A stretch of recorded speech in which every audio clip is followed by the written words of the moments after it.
Hello students, welcome to channel सब कुछ no. आज आप लोग पढ़ेंगे क्लास 8 मैथ का एक्सरसाइज 1 का बी और उसका इंट्रोडक्शन। इससे पहले वाले पार्ट में आप लोगों ने 1A तक पूरा कंप्लीट पढ़ाई किया था। अगर आप लोग चैनल पर नए हैं, चैनल को सब्सक्राइब करिए, वीडियो को लाइक करिए और ज़्यादा से ज़्यादा शेयर करिए ताकि सभी लोग घर बैठे आसानी से ऑनलाइन पढ़ाई कर सकें। और आप लोग अगर अपना क्वेश्चन भेजना चाहते हैं, क्वेश्चन सेंड करना चाहते हैं, पूरा जो भी क्वेश्चन में दिक्कत है और चैट करना चाहते हैं, तो आप लोग इंस्टाग्राम पर सब कुछ नो सर्च करके फॉलो कर सकते हैं। वहाँ पर आप लोग क्वेश्चन भेज के अपना कॉपी भी दिखा सकते हैं और साइन करा सकते हैं। तो इंस्टाग्राम पर आप लोग फॉलो ज़रूर कर लीजिए। सब कुछ नो आप लोग सर्च करेंगे, सब स्मॉल लेटर में होगा, SABKUCHKNOW, स्पेस नहीं देना है। तो आप लोग सर्च करके वहाँ से फॉलो कर सकते हैं, वहाँ पर अपना क्वेश्चन भी सेंड कर सकते हैं। तो आज देखिए 1B पढ़ने से पहले आप लोगों को कुछ प्रगुण होते हैं, परिमेय संख्याओं में योग के लिए कुछ प्रगुण होते हैं, उसको आप लोगों को जानना है। फिर आप लोगों को एक्सरसाइज सॉल्व करना है।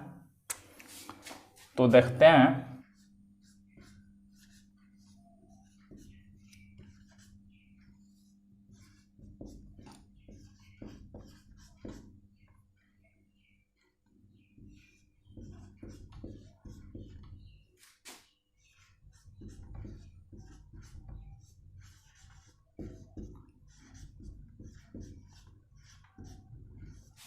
देखिए परिमेय संख्या में योग के लिए प्रगुण क्या होंगे। पहले आप लोग केवल योग के लिए देखेंगे, योग मतलब जोड़ के लिए, फिर आगे घटाना के लिए भी देखेंगे। तो जैसे पहले आप लोगों को परिमेय संख्या ये पढ़ना है चैप्टर आप लोग। तो परिमेय संख्या में योग का प्रगुण क्या होता है, योग मतलब जोड़ के लिए प्रगुण कौन कौन से हैं, होता क्या है। तो देखिए पहले नंबर पर होता है, पहले नंबर पर आ जाएगा संवरक प्रगुण। संवरक प्रगुण,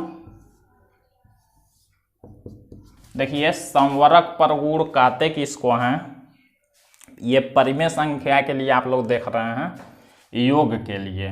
तो देखिए संवरक प्रगुण होता क्या है, पहले इसको आप लोग लिखेंगे फिर समझ। संवरक प्रगुण क्या है, परिमेय संख्याओं का योगफल भी परिमेय संख्या होता है। इसका मतलब अगर कोई परिमेय संख्या हो और उनको जोड़ दिया जाए तो जो योगफल प्राप्त होगा वो भी क्या होगा, परिमेय संख्या होगा। एग्जाम्पल के लिए समझते हैं,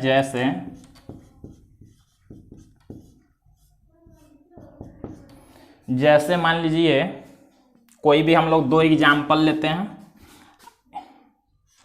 मान लीजिए 1/2 प्लस 2/3 हमने ले लिया।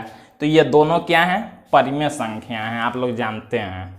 दोनों परिमेय संख्या है। तो ये संवरक प्रगुण क्या कहता है, योग के लिए अगर जो भी परिमेय संख्या हैं और उनको जोड़ा जाएगा तो जो हमको आंसर मिलेगा, जो आंसर हमको मिलेगा वो भी क्या होगा, परिमेय संख्या ही होगा। इन दोनों को जोड़ते हैं जब 2 और 3 का लॉसा लेंगे तो 6 होगा लॉसा, यहाँ हो जाएगा 3 और प्लस यहाँ 4 लेंगे तो 7/6 इसका आंसर आया। तो देखिए, तो जब भी परिमेय संख्याओं का जोड़ हम लोग करेंगे तो जो आंसर हमको मिलेगा वो भी क्या होगा, परिमेय संख्या होगा। तो यही होता है संवरक प्रगुण। अब हम लोग सेकेंड लेते हैं, दूसरा प्रगुण होता है क्रम विनिमय प्रगुण। क्रम विनिमय प्रगुण। अब देखिए क्रम विनिमय प्रगुण, देखिए क्रम विनिमय प्रगुण क्या है, दो परिमेय संख्याएं अगर हैं तो उनको किसी भी क्रम में जोड़ने पर योगफल समान होता है। जैसे में समझते हैं इसको।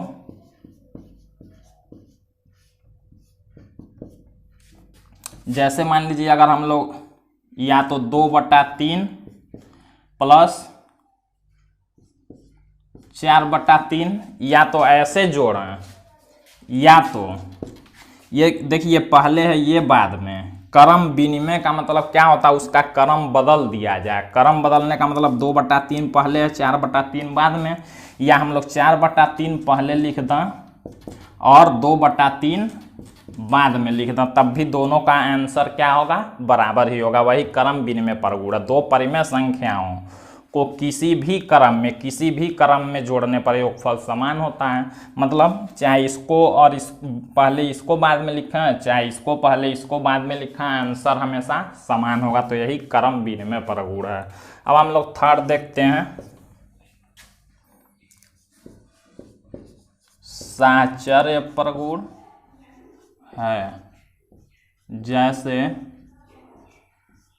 देखिए यहाँ क्या कहा है, साहचर्य परगुण क्या है, तीन परिमेय संख्याओं को जोड़ने के लिए, तीन परिमेय संख्याओं के लिए साहचर्य परगुण है। तो उनको जोड़ने के लिए क्या होगा, पहली दो परिमेय संख्याओं के योगफल में तीसरी संख्या जोड़ें। योगफल मतलब जोड़ होता है, या पहली संख्या अंतिम दो संख्याओं के योगफल में जोड़ना। दोनों स्थितियों में योगफल समान रहता है। इसको एग्जाम्पल से समझते हैं। देखिए थर्ड वाले का हम लोग एग्जाम्पल, जगह नहीं है यहाँ तो हम लोग यहाँ लिख लेते हैं, यहाँ पर हम लोग लिखते हैं। तो कह रहा है देखिए तीन परिमेय संख्या को जोड़ने के लिए पहली दो परिमेय संख्याओं के योगफल में, देखिए पहली दो परिमेय संख्याओं का योगफल, जैसे कोई भी दो परिमेय संख्या हम लोगों ने ले लिया मान लीजिए, तो पहले दो परिमेय संख्याओं का योगफल हम लोगों ने कर लिया ब्रैकेट में, इसमें हम लोग तीसरी परिमेय संख्या जोड़ दें, तब या तो बराबर करके हम लोग क्या लिखेंगे, देखिए कह रहा है कि तीन परिमेय संख्या को जोड़ने के लिए पहली दो परिमेय संख्याओं के योगफल में, पहली दो परिमेय संख्याओं के योगफल में तीसरी परिमेय संख्या या तो जोड़ दें, या देखिए क्या कह रहा है, पहली संख्या अंतिम दो संख्याओं के योगफल में, या पहली संख्या हम लोग अलग कर लेते हैं, इसको जोड़ा अंतिम दो संख्याओं के योगफल में, 1/3 प्लस 1/4, दोनों बराबर होंगे, मतलब दोनों का आंसर बराबर आएगा। तो यही होता है साहचर्य परगुण। देखिए क्या है, पहले दोनों का जोड़ और इसको हम लोग अलग कर लिए ब्रैकेट से, यहाँ पहले वाले को अलग कर लिए और इस दोनों को एक साथ ब्रैकेट में कर लिए, तो आंसर बराबर आएगा। यही साहचर्य परगुण है। तो ये तीनों प्रगुण आप लोग याद रखेंगे। अब हम लोग क्वेश्चन 1 का बी एक्सरसाइज 1B में फर्स्ट क्वेश्चन को देखते हैं। तो देखिए यहाँ पर एक्सरसाइज 1B का फर्स्ट क्वेश्चन दिया हुआ है, निम्नांकित कथनों में सत्य असत्य बताइए। इसमें देखिए 4 क्वेश्चन दिए हुए हैं, केवल सत्य असत्य बताना तो यहाँ दिया है। देखिए -4/5 प्लस -4/5 बराबर -8/5, क्या सत्य है कि नहीं। तो इसको सत्य कैसे चेक करेंगे, आप लोग रफ पर सॉल्व करेंगे, इस दोनों को जोड़ने पर सॉल्व करेंगे तो देखेंगे इतना आएगा तो सत्य लिखेंगे, आंसर इतना नहीं आएगा तो असत्य लिखेंगे। तो देखिए जब इसको दोनों को जोड़ेंगे आप लोग, नीचे 5 5 है तो 5 है, -4 और प्लस माइनस -4, -4 -8 होगा और नीचे 5। तो ये जब आप लोग जोड़ेंगे रफ पर, हमने जोड़ना बता दिया है, तो ये सत्य होगा, इसको सत्य आप लोग लिख लेंगे।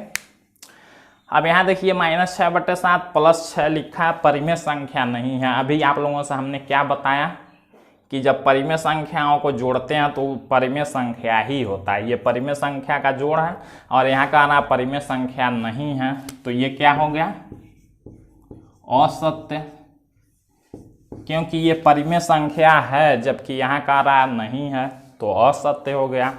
अब देखिए यहाँ का ना दो परिमेय संख्याओं के जोड़ने का क्रम बदलने पर योगफल वही रहता है, तो ये भी क्या है, सत्य। अभी हमने परगुण आप लोगों को बताया, क्रम विनिमय परगुण, कि दो परिमेय संख्याओं का क्रम बदल के जोड़ेंगे तब भी आंसर वही रहेगा, तो सत्य है।